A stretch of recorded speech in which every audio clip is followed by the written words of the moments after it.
Hello, everyone, and welcome to Registrar Corp's Cultivating a Food Safety Culture webinar. We thank you for joining us today and for your interest in this very important topic. I am pleased to present today Larry Stringer. Larry worked at the U.S. Food and Drug Administration for more than 34 years.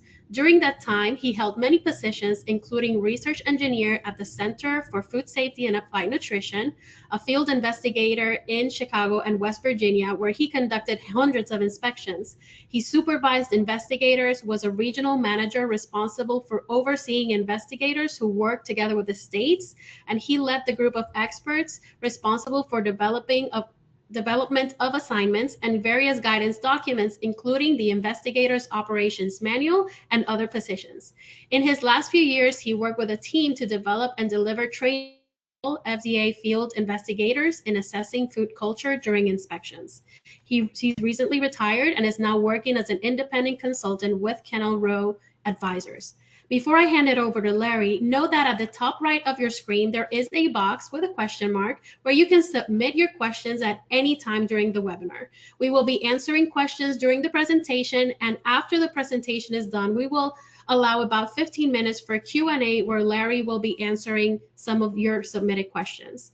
When you leave this webinar, you will be prompted to answer a short 3-question survey that will help us improve these webinars and know what you want to learn about.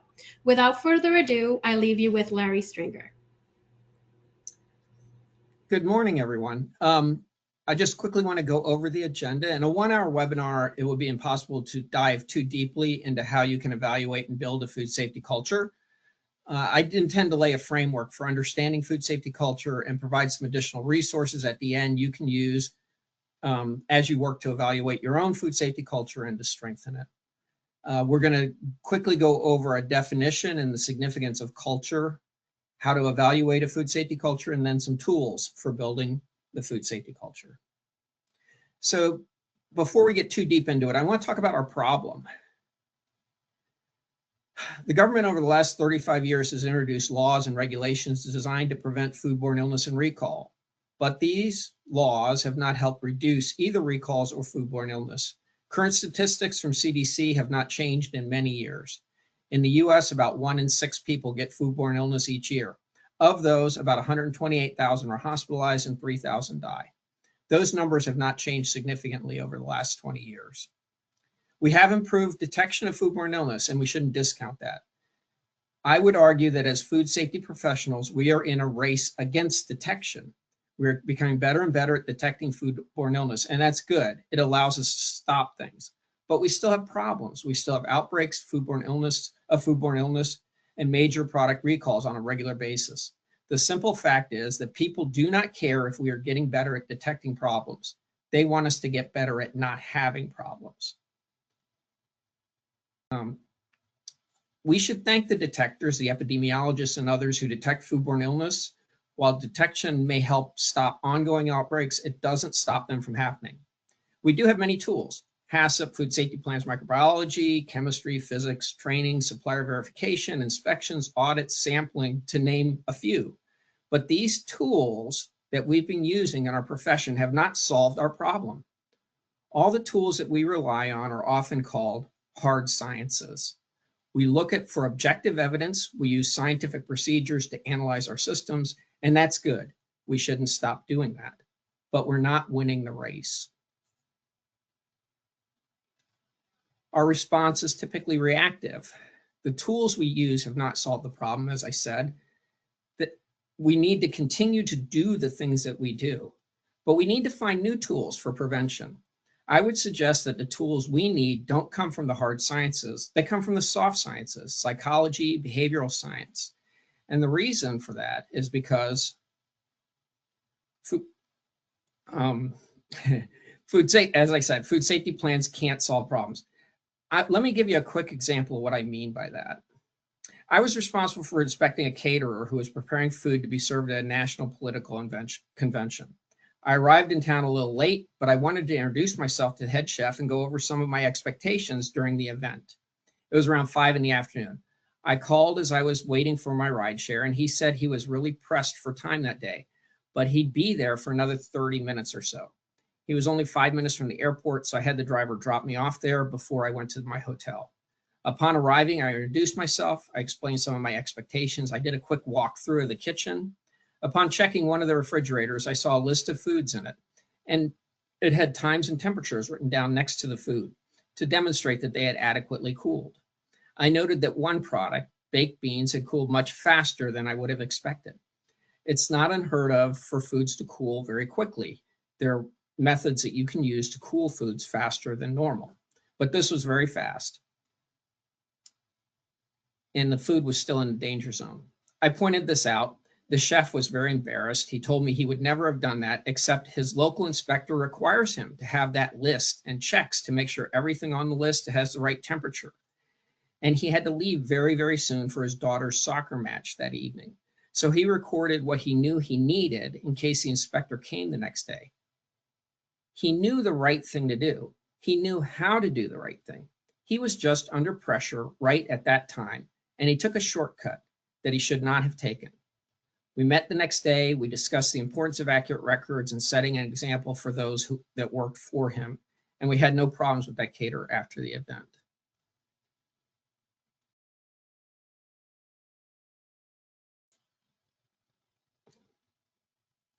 Sorry.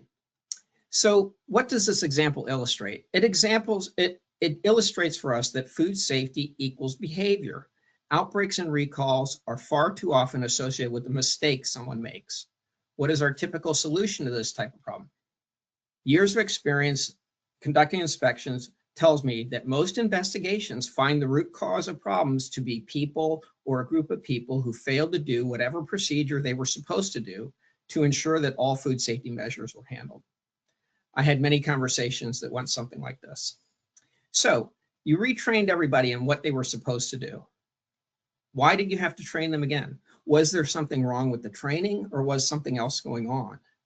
If our training is expected to teach people how to do something, then why don't they do it consistently? Why don't they do it all the time? I'm not blaming people for making mistakes, but I am saying that if our behavior results in problems and we've trained people to do things differently, then there's more going on than people not following the training. I believe our reliance on people following training cannot alone stop the problems that we see. So we're going to dive into what we mean by food safety culture. And before we get into that, we're going to just talk about what culture is and what we mean by culture. Culture is learned. I've pulled this definition out of a book called Social and Behavioral Foundations of Public Health. Culture is learned. It's what happens every day. You could say culture is how we do things around here. Culture is influenced by a group of people that are gathered together. Culture is social. It is learned, and once learned and developed, it continues over time. Let me give you 2 examples outside of the food industry where culture led to problems. There were 2 catastrophic disasters involving US space shuttles. Both the Challenger and the Columbia had accidents killing their entire crews 17 years apart from each other.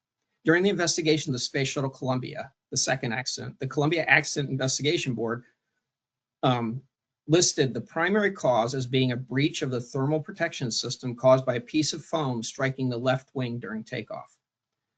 And you can see small circles on the picture that I placed there where the foam departed and where it hit the wing. While this was the engineering or scientific cause, a major contributing factor to the incident identified by the Columbia Accident Investigation Board was the culture at NASA. Let me repeat that. A major contributing factor was NASA's culture. Dr. Sally Ride participated in both investigations of the Columbia and previously the Challenger.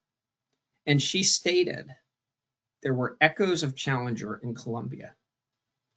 The Columbia report specifically stated that reliance on past success was a barrier to sound engineering practices. It listed other cultural issues, including internal communication issues and chain of command problems.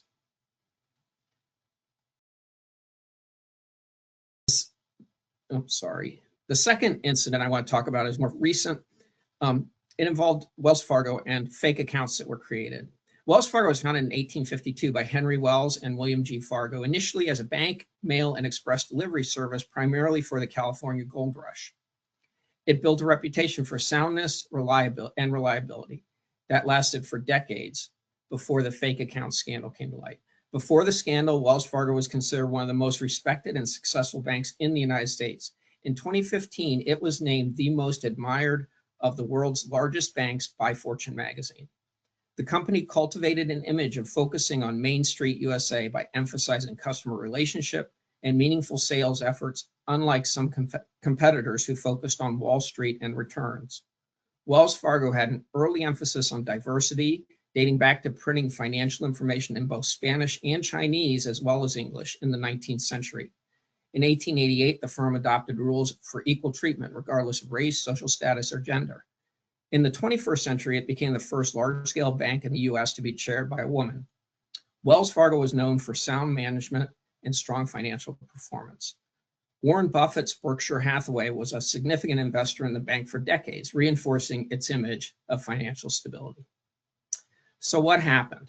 Around 2002, employees began creating fraudulent accounts for real customers. Employees were facing intense sales pressure, including what was known as the 8 is great metric. The 8 is great metric was a high pressure sales goal to push employees to sell at least 8 financial products to every customer. Products like credit cards, mortgages, home equity loans, checking accounts, financial accounts, etc. Employees who failed to meet that aggressive and often unattainable sales quota were berated by managers and faced the threat of losing their jobs. The system incentivized employees to prioritize sales figures over customer needs and ethical conduct. Instead of helping the customers, the focus was on adding to the cross-sell ratio at all costs. In order to meet their quotas, thousands of employees resorted to fraud. They opened unauthorized accounts, forged customer signatures, and moved money between legitimate accounts to make it appear that the fake ones were active. The mantra was actively promoted by former CEO John Stumpf, and senior management closely monitored compliance with the program. It wasn't an isolated issue of a few bad apples, but a deeply systemic problem driven by executive leadership. I want to stress that individual employees didn't create the problem. It was a cultural problem that started at the top, pushing sales with no concern for being fair with customers. And as a result, Wells Fargo lost its sterling reputation, lost many customers, had its growth restricted by the Federal Reserve, and top management was replaced. Remember that definition I had a few slides ago? Culture is a shared pattern of thought and behavior that characterize a social group, which are learned through socialization processes and persist through time. All of you probably have many social groups that you engage with. Could be at church, synagogue, friends from the neighborhood, parents of children that your kids play with, a fraternal organization, or even a bar that you like to go to after work. Wherever you are, if there is a regular group of people who meet together on a regular basis, there will be an established culture. I personally think of the old television show Cheers and the song that starts the show, where everybody knows your name and they're always glad you came. This is the kind of value ingrained in that bar's culture. The culture at Cheers isn't discussed during the show, but we recognize it. Because every time the actor George Wendt walked in the bar, the entire bar shouts, "Hey, Norm." That was the way the creators and authors of the sitcom wanted us to picture that neighborhood bar, a friendly place where everyone is welcome. That was the culture they wanted us to understand about the bar. Behavior and culture are interrelated. Individual behavior influences culture, and culture influences behavior. My point is that although we may have many great tools related to food safety, remember I listed them, food safety plans, audits, sampling, we are missing a whole host of tools because we aren't viewing food safety as a behavior issue that is influenced by culture. We aren't using tools that change culture. So what are those tools? How do we change culture? One step to changing the culture is to change that will influence behavior that is acceptable and not acceptable. One step is to change culture so that the cultural influences that the behavior that is acceptable and not acceptable regarding the safety of food we produce. So what are the tools available to change human behavior and culture? The most successful behavior change programs often combine multiple tools because human behavior is influenced by thoughts, emotions, environment, and social context all at once. In other words, social and psychological tools are needed to change human behavior and therefore change culture. Not food safety measures, not inspections, not sampling, and not training alone. Okay, that's all well and good, but how do I know what my company's food safety culture is? Is it good? Is it bad? Is it somewhere in between? Let me address this.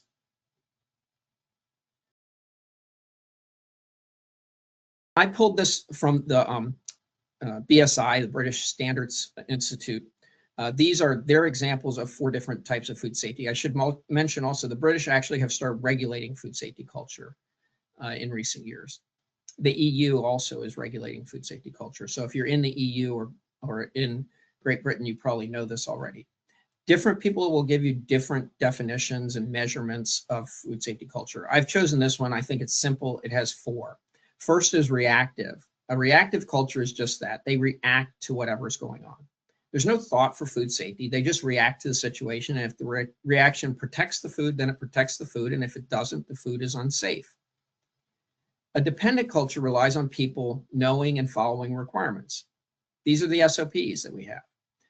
As long as everyone follows them and management watches over everything, it's fine. If something pressures the system, will it default to following the rules or do something else? Remember my previous example, the chef who was under pressure to attend his daughter's soccer match. This indicates a dependent food safety culture, where everything works so long as everyone follows the SOPs or the rules. An independent food safety culture means each person understands their individual role, does their part to make sure the food is safe. It's beyond just following the rules, because if something happens, keeping the food safe is first on each person's mind. An interdependent food safety culture is the highest form of food safety culture. In it, the group takes responsibility. There's a team approach. If something happens, the issue is discussed, resolved by the team, and food safety is the top priority on everybody's mind. Okay, so how do we go about evaluating it? Culture is often unspoken, and if you ask people what culture is, you'll likely hear it's the way we do things around here. As we discussed, many outbreaks and recalls are associated with some kind of mistake someone made. Recently, there was a major recall of cracker sandwiches because they were packaged in the cheese cracker package but contained peanut butter crackers. Peanut butter, being a major food allergen in a mislabeled package, is of significant concern. I did not investigate that specific recall, but I did see a very similar circumstance. Back in my career, I personally investigated a situation in 1995 where a large company used the wrong packaging that did not include an important allergen on the label.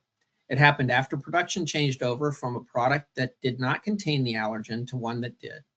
In this case, it was a matter of failure to follow the appropriate procedures. They were responsible to clear the packaging from the line at product changeover. There was supposed to be an inspection of the product line, and there was supposed to be a QC review. That none of those happened appropriately, and the problem happened anyway, and it resulted in a major recall. What's our typical solution to this type of problem? I mentioned it earlier. When companies investigate these types of problems, they typically say the root cause was a person, a group of people who failed to do whatever procedure was already written down. And so what do? Most companies don't dive much deeper than this, and their solution is just to retrain the employees. I go back to my question I mentioned earlier. If the employees were properly trained initially, why didn't they do it at that time? Is training the best way to prevent the problem from happening again? Or do we need a culture change to make sure that the processes are followed every time? Let me point out in the example I investigated, it wasn't one system that failed. It was both the changeover procedure, the product inspection procedure, the QC review. All of those things failed. At the time, 30 years or so ago, I didn't think about food safety culture, but I did see it when it failed. And as I reflect back on many of my inspections and investigations I conducted, I can recall ones where food safety culture was strong and ones where it was not. So let's discuss how to evaluate culture, how to measure it. It's not like temperature or pH where we can assign it a value. It falls somewhere in those 4 that we mentioned about earlier. But we can look at what's going on in an organization and we can try and characterize that culture, particularly in this case, the food safety culture. first thing we want to look for is, what does management care about? I've put the quote, where your treasure is, there will be your heart also. Is food safety an integral part of top management's concern? Food safety starts at the top.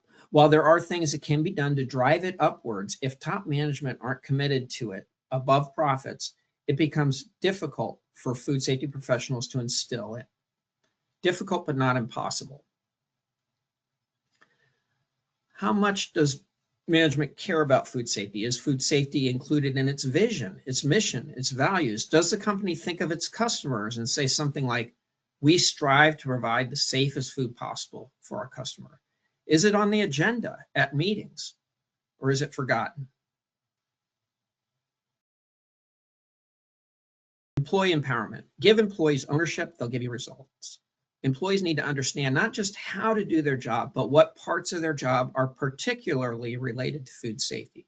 For example, we discussed the cracker recall.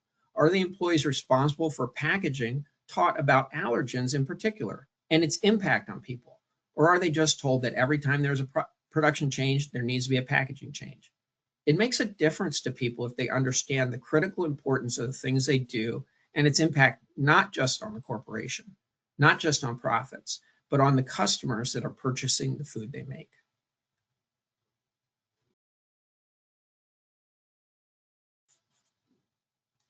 Are the systems and processes integrated with food safety?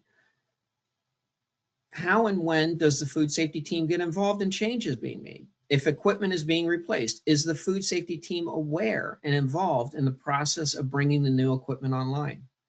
What about other systems? What about the supplier system?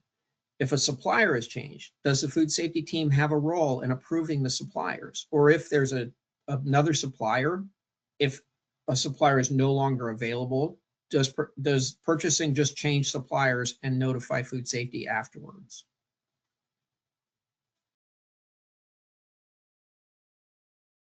Communication. Good communication is a bridge between confusion and clarity. During my career, I walked into many production areas. I often saw signs reminding me about safety. Companies tend to make a big display of safety issues, like requirements for hard hats, hearing protection, signs that state that it has been so many days since our last incident or accident at a plant. You'll see lines on the floor where you can walk and lines where you can't walk because that's where the forklifts drive. In my career, I don't recall seeing very many food safety notices. I never saw a sign stating so many days since our last recall or so many days since our last food safety problem. We spend a lot of time focused on physical safety, and we should. We provide detailed signs about it, but seldom do we think about providing signs about food safety other than the sign that says wash your hands when you leave the restroom. Are there regular meetings to talk about food safety, not just training, but meetings to discuss the food safety issues in a deeper way when we talk about the food that we produce? What are the specific food safety concerns that we have? Not just the procedures, but what could possibly go wrong with the food, and what do our SOPs do to control that? What happens if an individual employee has a food safety concern? Is it addressed? Is it followed up on? Can employees expect the company to investigate a concern they have about food safety? Is there even a mechanism for employees to share concerns?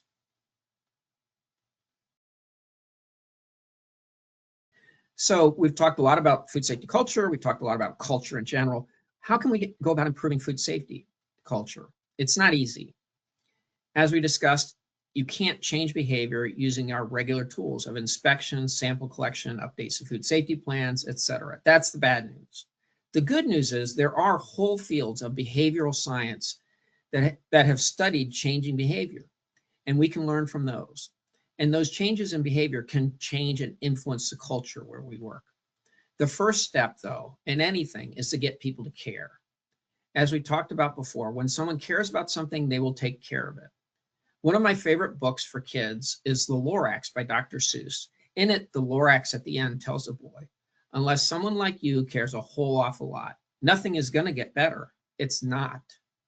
Getting people to care about food safety will make things better. I'm going to share 5 specific activities that may be able to help change hearts and therefore change behavior and ultimately change food safety culture.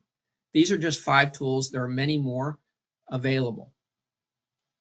The first one we're going to talk about is called The Power of One. The story of one person impacted by food safety can mean a lot to people. As scientists, we tend to want to share statistics. I did it at the beginning of this webinar. 48 million people a year get foodborne illness, 128,000 people hospitalized, 3,000 die. We can roll those numbers out of our heads at any time to tell people how important food safety is. Those numbers do mean something, but sometimes the story of one person, oftentimes the story of one person, is much more significant. If you watch television, at least in the US, you've probably seen commercials for Save Our Children or the Society for Protection of Cruelty to Animals or the World Wildlife Fund. Each of these organizations is trying to get you to contribute and contribute on a monthly basis. All those commercials have something in common. They don't tell you about the worldwide problems. They may list statistics like we talked about, number of people starving, number of animals abused or neglected, or number of elephants poached and killed. But ultimately, they focus in on the story of one child, one animal, one baby elephant. And they tell you that you can make a difference in that one child's life, in that one animal's life. Why? Because psychologically, we connect with one person. We see them. We empathize with them. It's hard to empathize with millions, but we can empathize with one person. And so these nonprofit organizations present the power of making a difference in just one life. They will give you a stuffed elephant. They will send you a picture of a child, your child, that you have connected with. People respond to that story more than the story of millions. I'm going to share one story through a video now. The Alliance to Stop Foodborne Illness has many videos available. They're made for you for free use. A link is at the bottom of the page of the video. So I'm going to start this video now. I'm going to skip the very beginning. And what is your role in nurturing a stronger, positive culture every day?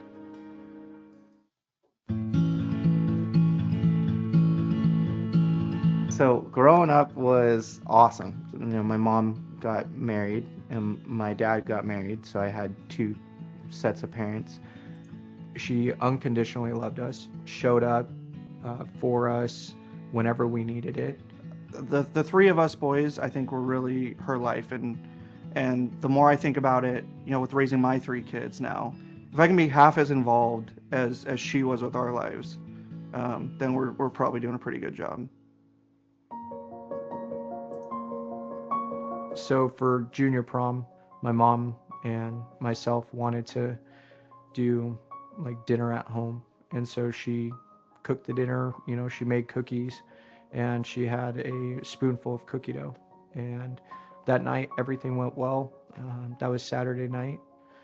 Wednesday morning, my stepdad found her at the bottom of the stairs, curled up, couldn't move, and rushed her to the hospital. And they said if she wasn't brought in, you know, that day, she would have been dead. And for the next couple of days, they did tests and found out it was E. coli.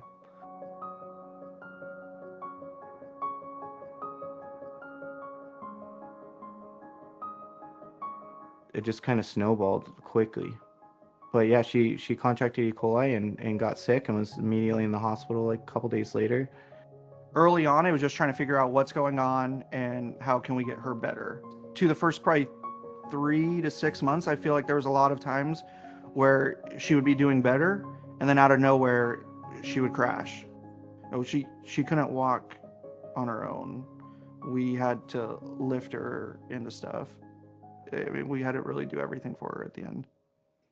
She aged so quick. I'd never seen anybody in that much pain.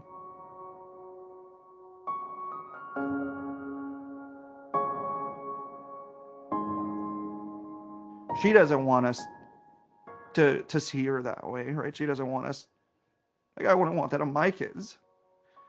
But I mean, what more could we give back to her, right? How could we not want to do that for her?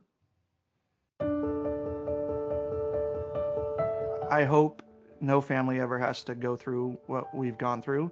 It's all from something that you would never even think about, right? Just going to the store and buying something that's packaged that you think is okay to eat, safe to eat, and it just changing your life from there. something very dear to me I lost because of lack of food safety, because somebody along the way wasn't paying attention and somebody made a mistake, and it cost a lot of people time with their loved ones. It cost my mom her life. I think it does pain me as a parent, though, in some ways, that her grandkids will never get to meet her and get to know her. And I think man, it'd be nice if Mom was here right now. As I mentioned, that's one example. It's available on the internet, and they have examples that can be shared with all different types of employees that your company may have, from top management down to line employees. So I offer that resource to you. So let me go to the next slide.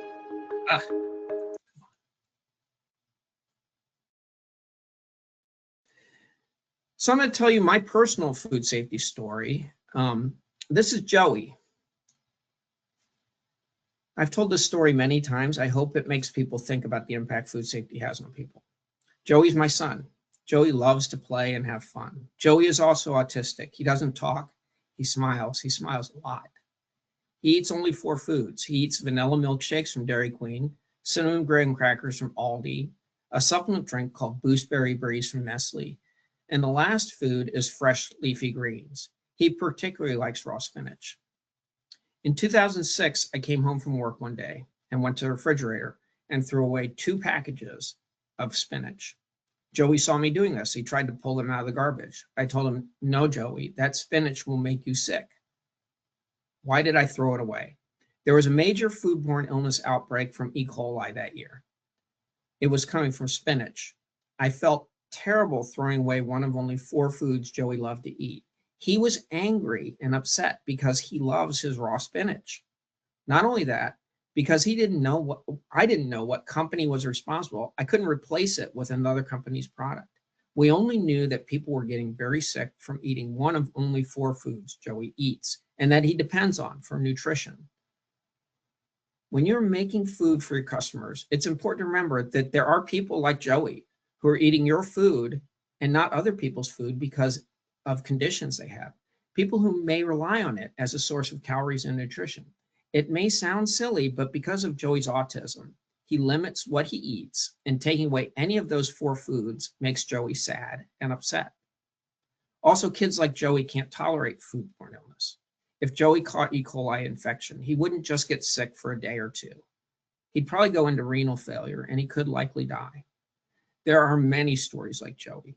You may know someone like Joey. You may have a relative like him, or a senior adult who is undergoing chemo. Very similar stories of people who could be tragically affected by foodborne illness. Personal stories, the power of one, is one tool that we can use. The value of commitment. Behavioral scientists have demonstrated through various studies that people value consistency in others. We like reliable people. We like to think of ourselves as reliable, as consistent. We're uncomfortable when someone does something that they say they wouldn't do. We could all tell you stories about a politician who made some promise and then did the opposite or was caught doing something that he said he would never do. We call these people hypocrites. Hypocrite invokes a negative feeling in people, and we do not want to think that we are hypocrites. Additionally, people want to follow through on commitments they make. This is especially true when they put their signature on something. It becomes a contract, and generally society expects people to honor a contract, and people generally do honor contracts. The consequences of not following through are generally fairly negative. In food safety training, we frequently have people sign in to show that they attended training, or they log in online and get a certificate to show that they completed training, or they watched a video and signed their name. What if instead of just having them sign that they completed training, they sign a commitment? For example, what if we had employees sign something like this? Today, I learned how to properly wash my hands when I enter the production area and after I handle things that may make my hands unclean. I commit to washing my hands as I was shown at appropriate times while working for this company. Getting responses can make a difference instead of just saying during interactive training, please do this. Ask them, will you please do this? And get a response. When people respond, it triggers a commitment in their mind. Behavioral scientists have proven this to us. We can use this principle to help people follow SOPs. Values influence attitude. It's impossible to change someone's attitude directly, but influence their values can move them to do so. I mentioned earlier the adage, where your heart is, there will be your treasure also. Also, what your treasure is determines how you act.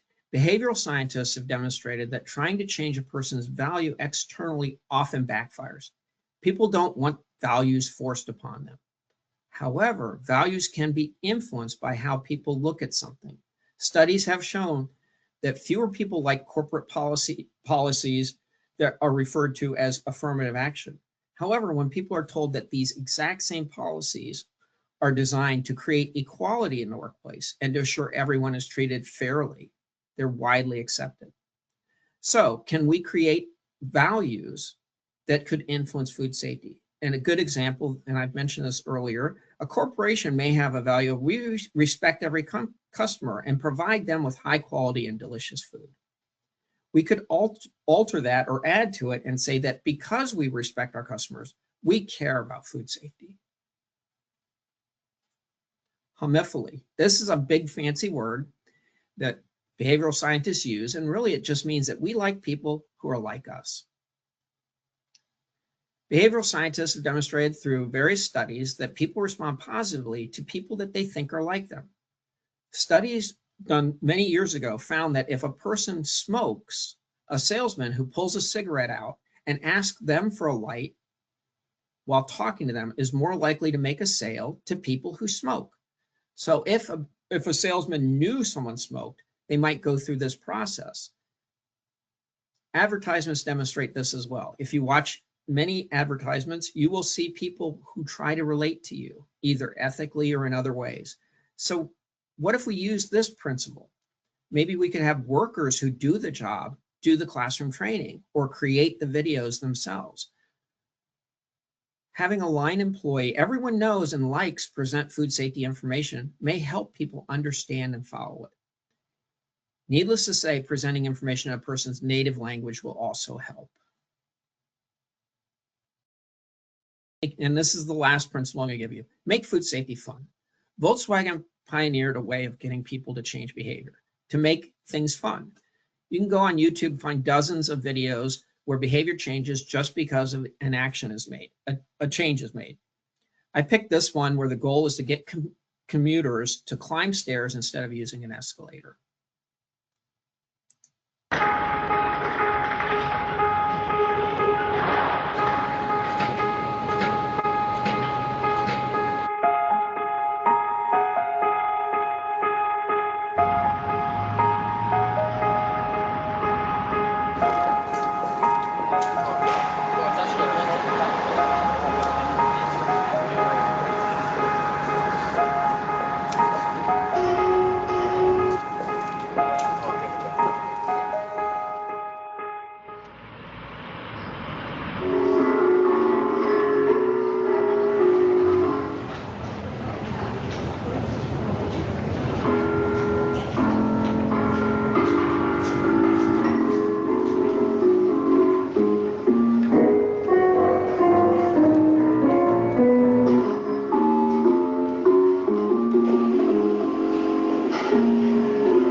So the question becomes, can we make food safety fun? I'm not suggesting that you build a piano on your stairs to get people to take the stairs, but I am suggesting that maybe we try and think of ways that we could make our work fun. I was thinking about hand washing the other day and how we're told to sing happy birthday while we wash our hands. What if we created a button that when you turned on the water, 20 seconds of water came out and a song played, maybe a song that the employee could pick from a list of songs for just for 20 seconds, something to engage them. I mentioned we'd have additional resources. I picked 2 books by Frank Yanis. Frank used to be a deputy commissioner for food safety at the U.S. Food and Drug Administration. He teaches a course at Michigan State University. Much of the presentation that I gave you, I used from Frank Yanis's presentations at that course that I attended, as well as from the 2 books that I mentioned. Food Safety Equals Behavior is a practical book that has 30 ideas for updating, for changing behavior. Specific ones like I gave, The Power of One is in there. All of those examples that I gave you come from Frank's book, Food Safety Equals Behavior. Food Safety Culture, Creating a Behavior Based on Food Safety System, Behavior-Based Food Safety System, goes more in depth about creating that food safety culture. You don't have to get these books or read through them. There are lots of other resources available. You can do your own research very easily on the internet. I simply ask that for my sake and for Joey's sake, that we all do what we can to make sure that we have the right processes and the right culture so that the processes and procedures and everything else we have are followed no matter what situation occurs, and that we keep our food safe. Thank you for your time.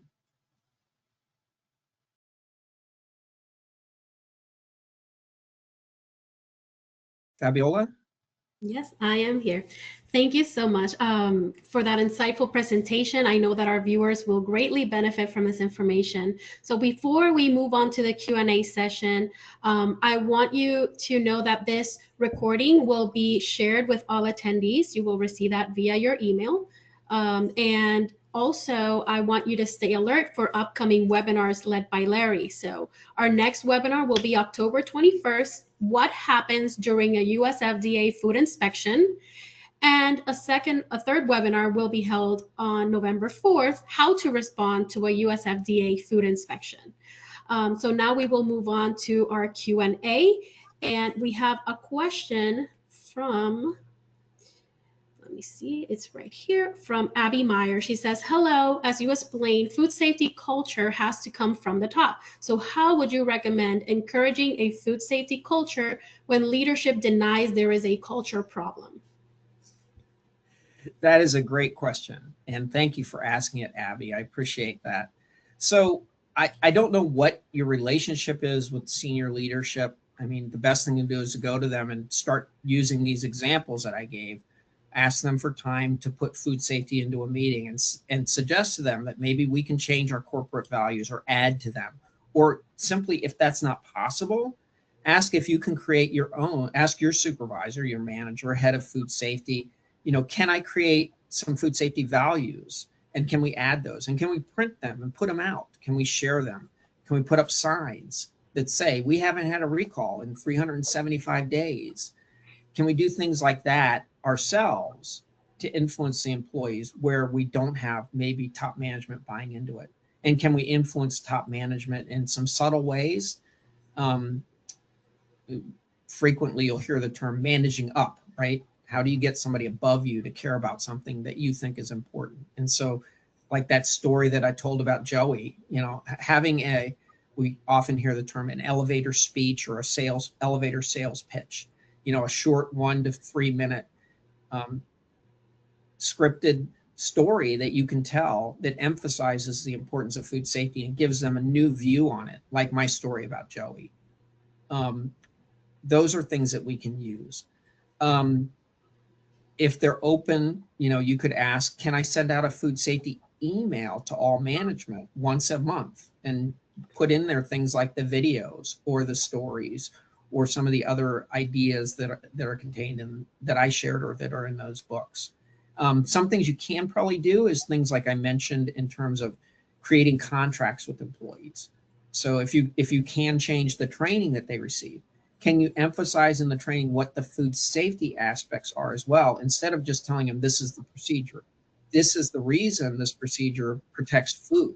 not just you follow this procedure, but specifically these steps keep the food safe. Because operators are many times measuring many things, and they may not know exactly which ones deal with food safety. I would see that during inspections. I would ask an operator, what are you doing? And they'd tell me, and I'd say, what targets are you looking for? And they'd tell me the targets. They never, I would say, why do you have those targets? And they say, it's because that's what I'm told to do.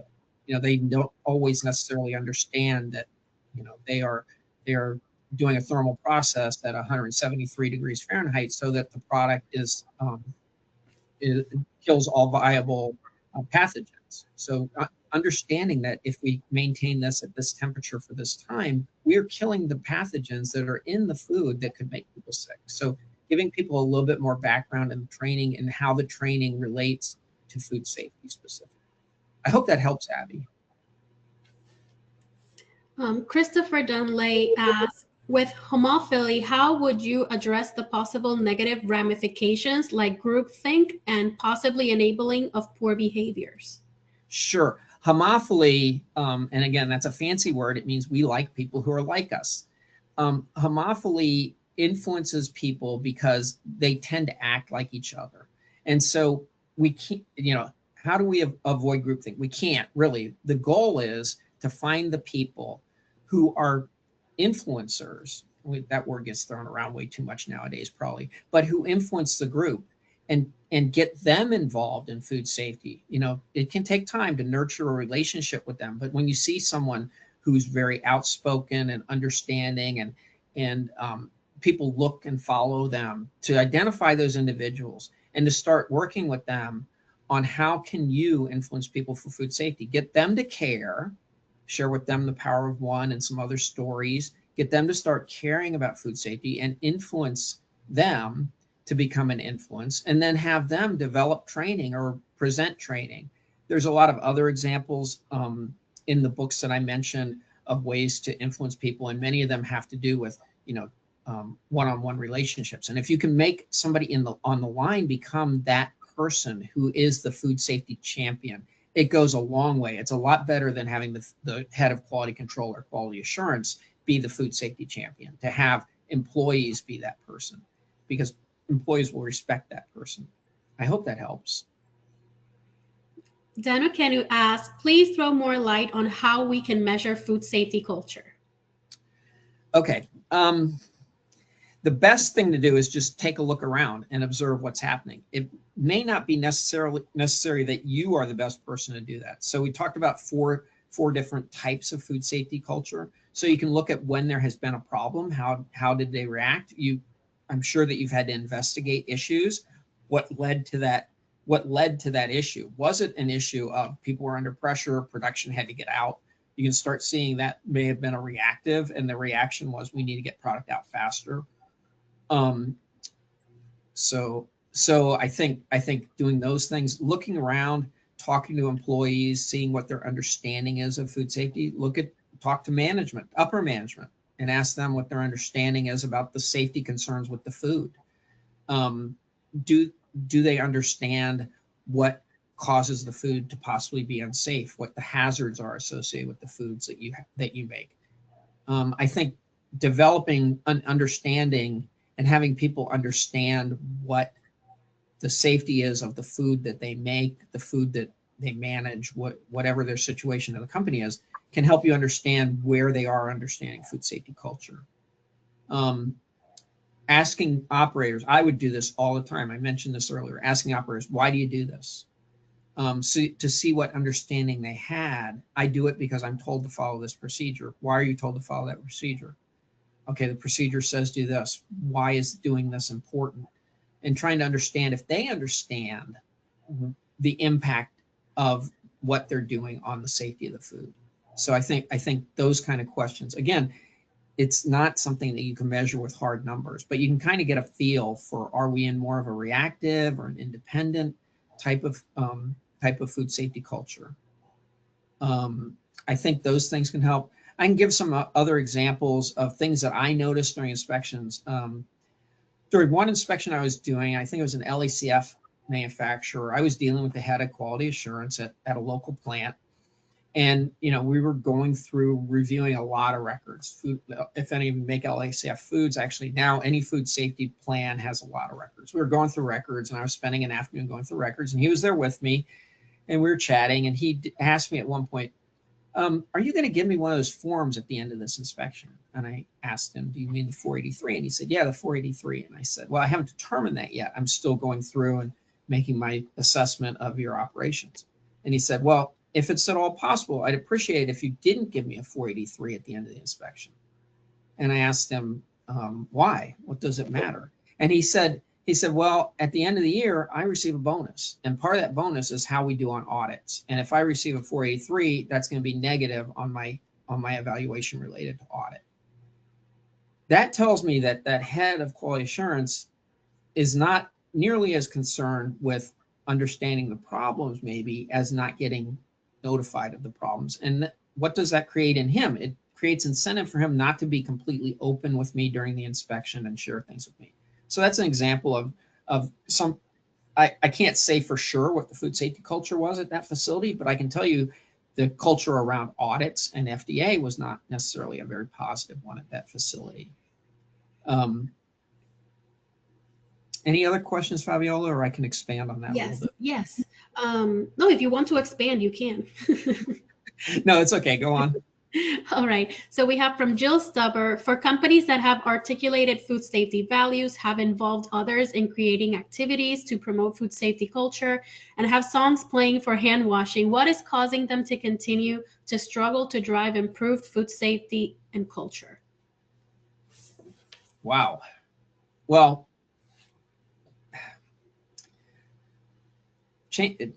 changing culture is not easy. We talked about that. Culture is created over time. It persists. The behavioral changes that we're trying to influence can then go back and change the culture effectively, but it takes time. It's not gonna, you can't change a food safety culture immediately. Now, coming from the top management and having top management say, we are going to make food safety a priority. You're going to see new things happening in the realm of food safety. You're going to be experiencing more interest from management about food safety.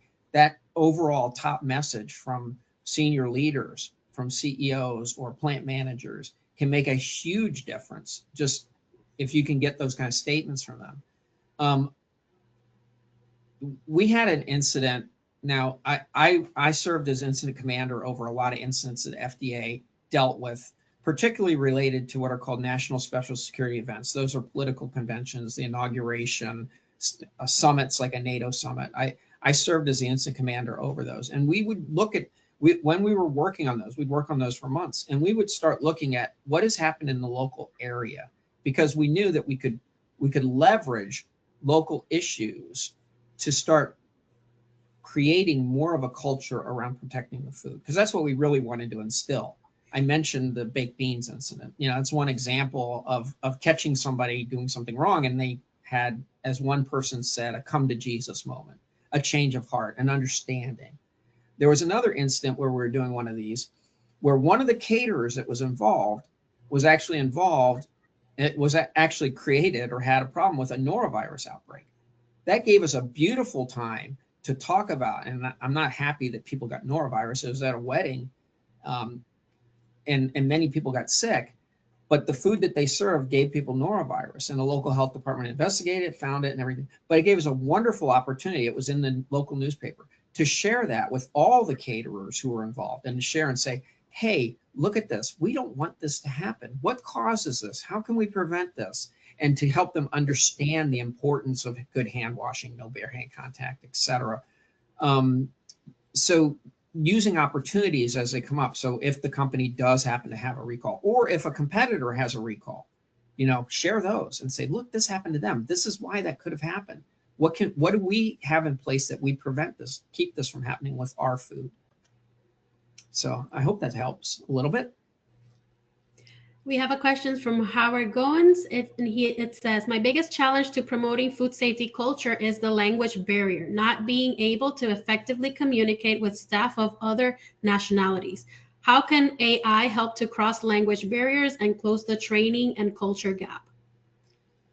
Yeah, So I've seen that, and I've inspected companies where management is all Anglo, American English speaking, and don't even speak Spanish, and many of the employees speak Spanish. Or I had one facility where it was Polish was the primary language in Chicago for the employees.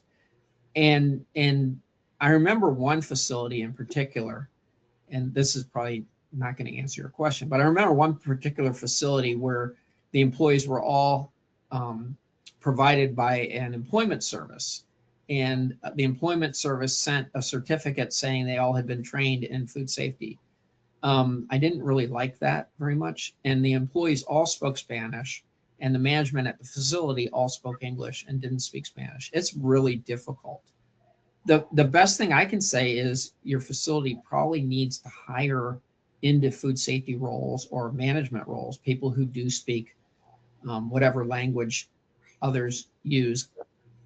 Whether AI can help, I've played with AI. I haven't really gone in depth in trying to use it to look at things that it could do. But finding another person who speaks their language and training is always helpful. Finding that food safety champion among them. Maybe there's a bilingual employee who can be a food safety champion who you can bring in to help develop the training to make sure that they're learning what they need to learn. I mentioned people understanding their specific job, right? So I understand what I do. I measure these temperatures, I write them down. Well, how does that relate to food safety? Let's have an in-depth discussion. And if I have to bring in somebody else who speaks Spanish, who maybe doesn't even work for the company, but who can relate it to them, that could be helpful too. So language barrier is really difficult, and it can create additional cultural issues because people feel that lack of homophily, that lack of, like, you don't understand what I'm going through, you don't understand me, and it goes way beyond just the language barrier. So solving that language issue is huge for companies that employ a workforce that primarily speaks a different language than management. I don't think I've been helpful, and I'm terribly sorry, but I wish I had more to help you in terms of using AI for that. There may be other solutions. The videos that I shared from Stop Foodborne Illness, they have those in both English and Spanish, I believe. They may have them in other languages as well. So you could also look for tools on the web, on the internet for other, like those videos in different languages to highlight the importance of food safety. Any other questions, Fabiola? So we have time for just one more question. Carlos Gonzalez asked, one of the questions that I've heard from top management is who should be responsible for food safety culture? They do it because they're hoping the answer will not point to them, but how can you make them understand that they need to be accountable of the food safety culture and that they need to create it top to bottom?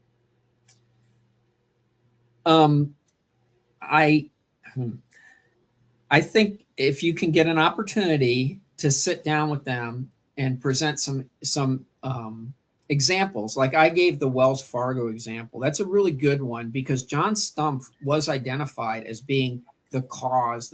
When the CEO came in, he created this new culture. It started at the very top. So I think if you can get time to talk to them about the importance of culture, you probably have a culture in your workplace that may have nothing, it has nothing to do with food safety. It's just a culture of people arriving early and staying late, or a culture of very casual dress, or whatever. You can start identifying different things about the culture, and you can start seeing, how those things are, and then you can start talking about the culture we have and what culture do we want, and then pivot that into how do we influence our food safety culture. Or if the company has a prospectus that has their values, missions, vision, go through that and look at how can I put food safety into these values, into this mission. Our mission is to provide safe food that's wholesome and tasty for our customers, so that not just making a profit is part of their goal, but also to make sure that the food is safe. I think also understanding some of the issues. If you go on the internet, you can look at what's the cost of a recall, what's the cost of an outbreak. Sometimes corporate people prefer to see dollars and cents, and those numbers are available out there. So maybe giving them a presentation about what's the cost if we were to have a recall of our product. I hope that's helpful. Thank you so much, Larry. Thank you everyone for joining today. Remember that we have our webinars upcoming on October 21st and November 4th. So stay tuned for the official announcements for those. And we thank you for your time. We hope that you have enjoyed the webinar and found it insightful and helpful, and that you're able to take that information back to your companies. So thank you so much and have a beautiful day.